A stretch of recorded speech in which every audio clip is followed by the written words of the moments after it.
Балдар, саламатсыңарбы? Бүгүн биз жазуу жазабыз. Жат жазуу жазууда сөздөрдү туура жазганга аракет кылгыла. Жаңы ойдун башталышы болгондо абзац менен баштагыла. Адам аттары, энчилүү аттар, жер суу аттары баш тамга менен жазылат. Андан соң уңгууга мүчө уланганда сөзсүз түрдө ошол сөздөрдү туура жазууга аракет кылгыла. Балдар, даярданабыз. Жат жазууну баштайбыз. Биринчи теманы койгула. Жаңы ойдун башталышы. Сөзсүз абзацтан жазып баштайбыз.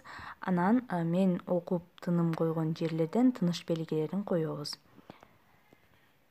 Жыгач ооз комуз барган сайын унутула баштаган эле. Сүйлөм бүттү, сүйлөмдү текшеребиз. Жыгач ооз комуз барган сайын унутула баштаган эле. Жаңы сүйлөм. Анын күүсүн укмак турсун. Ушундай аспап бар экенин элдин көпчүлүгү билбей да калган. Сүйлөмдү текшеребиз. Анын күүсүн укмак турсун. Ушундай аспап бар экенин элдин көпчүлүгү билбей да калган. Жаңы сүйлөм. Кыргыздын элдик искусствосун жакшы билгендер жыгач ооз комуз улуу ата мекендик согушка чейин темир комуз сыяктуу эле кеңири таралып келгендигин айтышчу. Сүйлөм бүттү, сүйлөмдү текшеребиз. Улуу ата мекендик деген сөз баш тамга менен жазылаарын унутпагыла. Кыргыздын элдик искусствосун жакшы билгендер жыгач ооз комуз улуу ата мекендик согушка чейин темир комуз сыяктуу эле кеңири таралып келгендигин айтышчу. Сүйлөм бүттү, жаңы сүйлөм. Бирок ал жөнүндө музыкалык адабияттан маалымат таба албадык. Сүйлөмдү текшеребиз. Бирок ал жөнүндө музыкалык адабияттан маалымат таба албадык. Жаңы сүйлөм.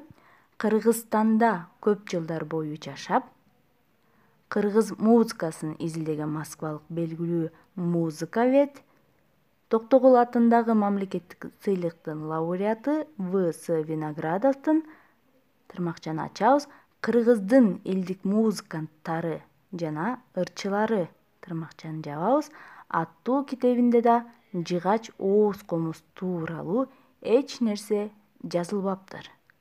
Сүйлөмдү кайталайм, тыным койгон жерден тыныш белгилерин коебуз. Адам аттарын баш тамга менен жазабыз. Кыргызстанда көп жылдар бою жашап, кыргыз музыкасын изилдеген москвалык белгилүү музыковед, Токтогул атындагы мамлекеттик сыйлыктын лауреаты В.С. Виноградовдун кыргыздын элдик музыканттары жана ырчылары аттуу китебинде да жыгач ооз комуз тууралуу эч нерсе жазылбаптыр. Бул жерден балдар сыйлыктын атын дагы баш тамга менен жазасыңар. Жаңы сүйлөм. Чамасы темир комуз аны сахнадан сууруп таштагандай. Сүйлөмдү кайталайм.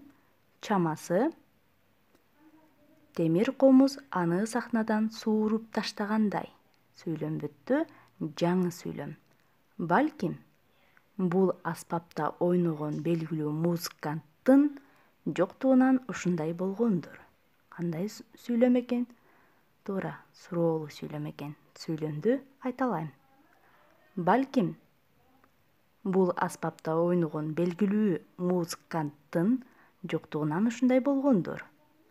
Жат жазуу бүттү. Анда текшерүүгө даярдангыла.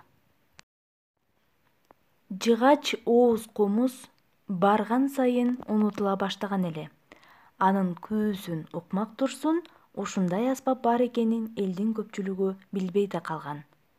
Кыргыздын элдик искусствосун жакшы билгендер жыгач ооз комуз улуу ата мекендик согушка чейин темир комуз сыяктуу эле кеңири таралып келгендигин айтышчу.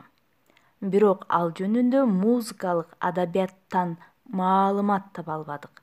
Кыргызстанда көп жылдар бою жашап, кыргыз музыкасын изилдеген москвалык белгилүү музыковед, Токтогул атындагы мамлекеттик сыйлыктын лауреаты В.С. Виноградовдун «Кыргыздын элдик музыканттары жана ырчылары» аттуу китебинде да жыгач ооз комуз тууралуу эч нерсе жазылбаптыр. Чамасы темир комуз аны сахнадан сууруп таштагандай.